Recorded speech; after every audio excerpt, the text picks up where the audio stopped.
Hello students, today we will see the lipid analysis next topic.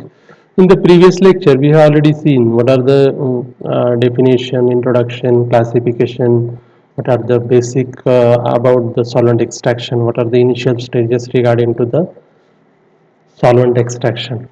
Now in this lecture we will discuss about what are the details about the solvent extraction method like solvent selection. Then what are the different types of solvent extraction method, that is the continuous solvent extraction, then semi-continuous and discontinuous solvent extraction method. So we will see one by one. So the first one is the solvent extraction. So the ideal solvents for the fat extraction should be selective. They should evaporate radially and leave no residue, have a relatively low boiling point, and they are non-flammable and non-toxic in both liquids and vapor states. And they should penetrate sample particles radially, be in single component form to avoid fractionation, and are inexpensive and non-hygroscopic in nature.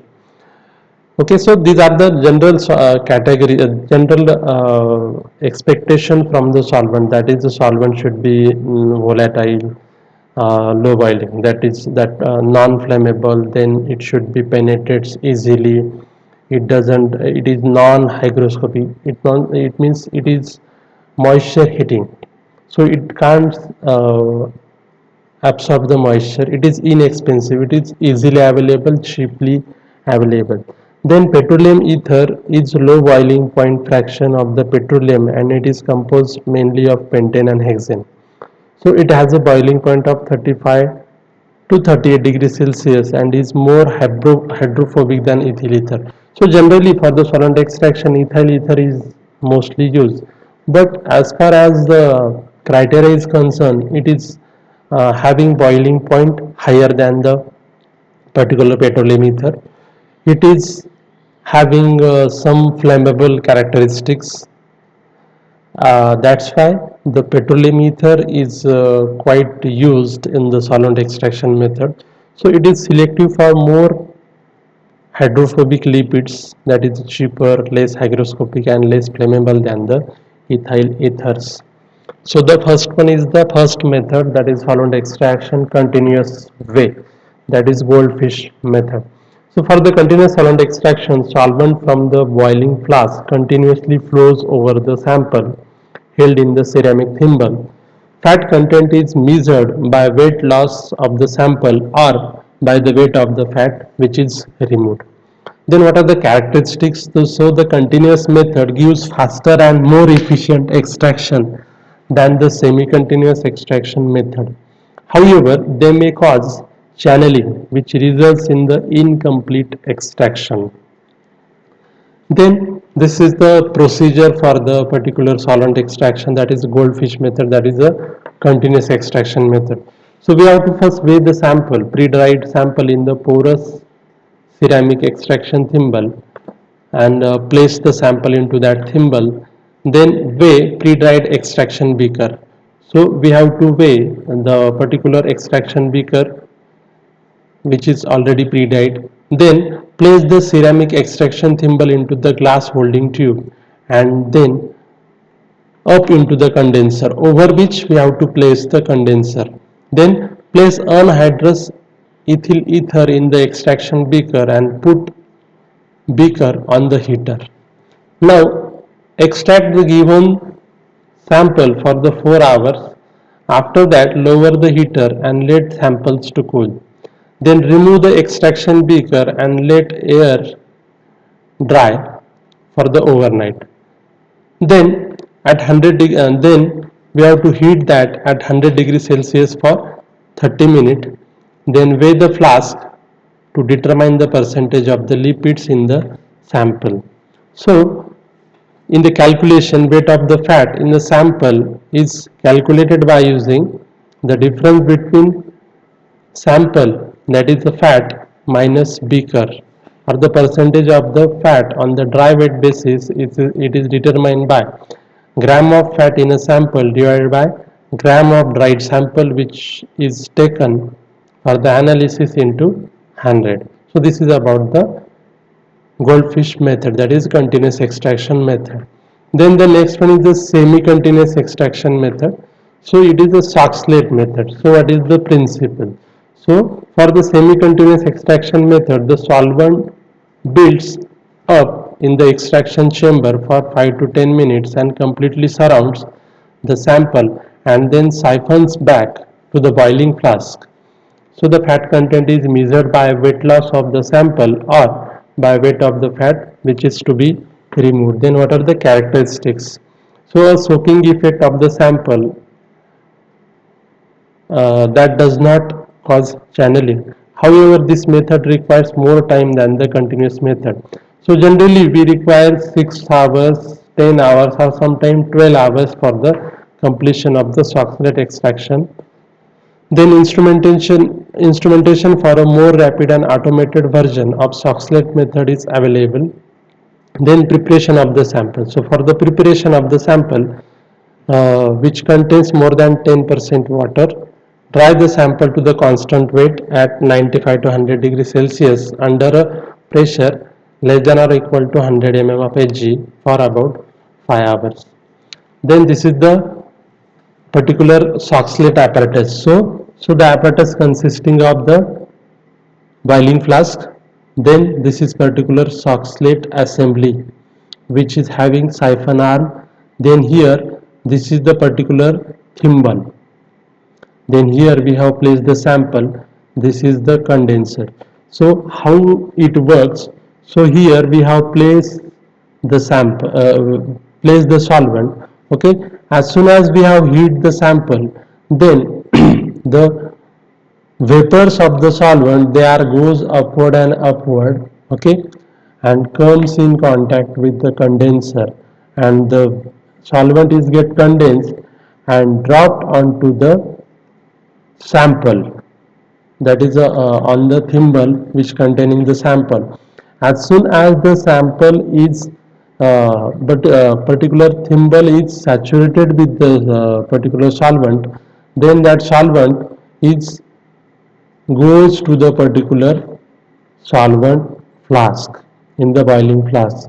So in this way continuous, so there is a somewhat continuous way, but there is what happens sometime that vapors or the solvent is placed or leaves the place up to here, and that's why they will rest here. After that the solvent with the particular extract is come in contact with this and goes to the solvent. So in this way we will have to perform the operation for the Soxhlet. Okay, so for that purpose of procedure, so weigh about 2 gram of the pre-dried sample. Okay, then we have to weigh pre-dried boiling flask. So this is the boiling flask.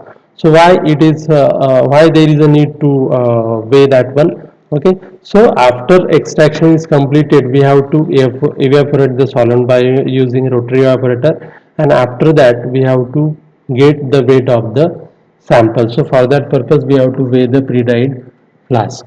Put anhydrous ether in the boiling flask. Into that we have add anhydrous ether. Then assemble the boiling flask, Soxhlet flask and condenser. So first boiling flask over which we have to place the Soxhlet flask and over which we have to connect the condenser. Then extract in a Soxhlet extractor at the rate of 5 to 6 drops per second, or we have to vary the speed. Okay, vary the rate, and accordingly time will increases.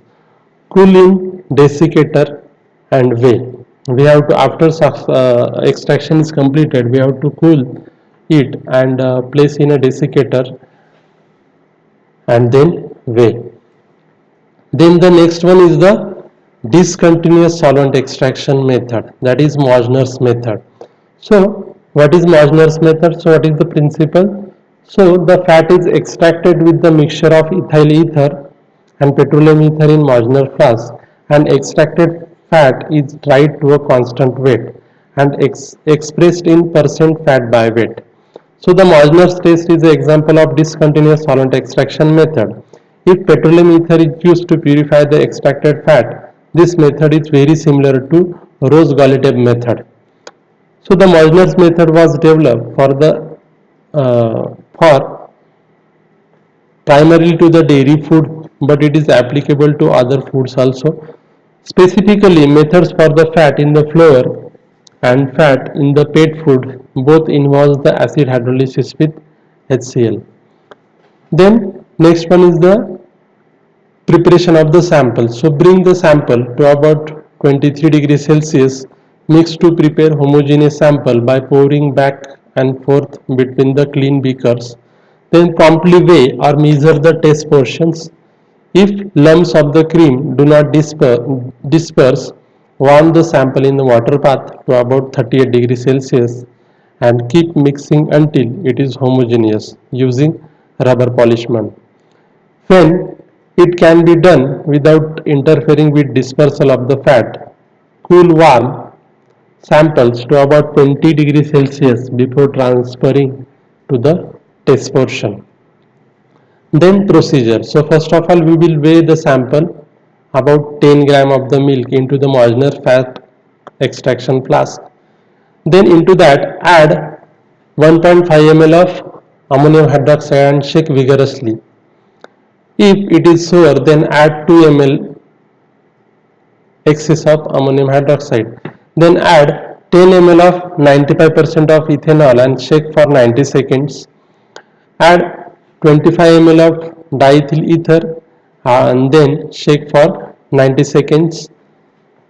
Then cool if necessary and then add 25 ml of petroleum ether and shake for 90 seconds. Centrifuge for 30 seconds at 600 rpm. Then decant ether solution to Moisner's fat dish, cool if necessary, and then add 25 ml of petroleum ether and again shake for 90 seconds. Perform the second and third extraction in the same manner. After that, evaporate the solvent in the dish on the hot plate at less than or equal to 100 degrees Celsius in a fuming hood. Then dry the dish and fat to constant wet in a forced air oven at 100 degree Celsius. Then calculation. So percentage of fat is calculated by the difference between the empty dish with the fat and average wet blank residue to the weight of the sample into 100. So the pair of reagent blank must be prepared every day. So for the reagent blank determination, use 10 ml distilled water instead of the milk sample. So the reagent blank should be 0.002 gram. Duplicate analysis should be less than 0.03% fat. Then the next one is the discontinuous solvent extraction method by using chloroform methanol procedure. So principle and characteristics: the flash extraction applied to small samples, while the bleach and dryer extraction is applicable for the larger samples. So the bleach and dryer procedure is modification of flash extraction designed for more efficient solvent usage for low fat sample. Christie modification of these former methods replace water with 0.88% of potassium chloride aqueous solution to create two phases. A 88% potassium chloride aqueous solution is added to chloroform mixture containing the extracted fats. The phases are further separated in separating funnel or by centrifugation. So this is the method, this is the procedure. First of all we will weigh 1 gram of the sample. Into that we have add 10 ml of the methanol. Then we have to homogenize it for 1 minute. After that we have add 20 ml of chloroform into it. Then we have to homogenize the given solution to 2 minutes.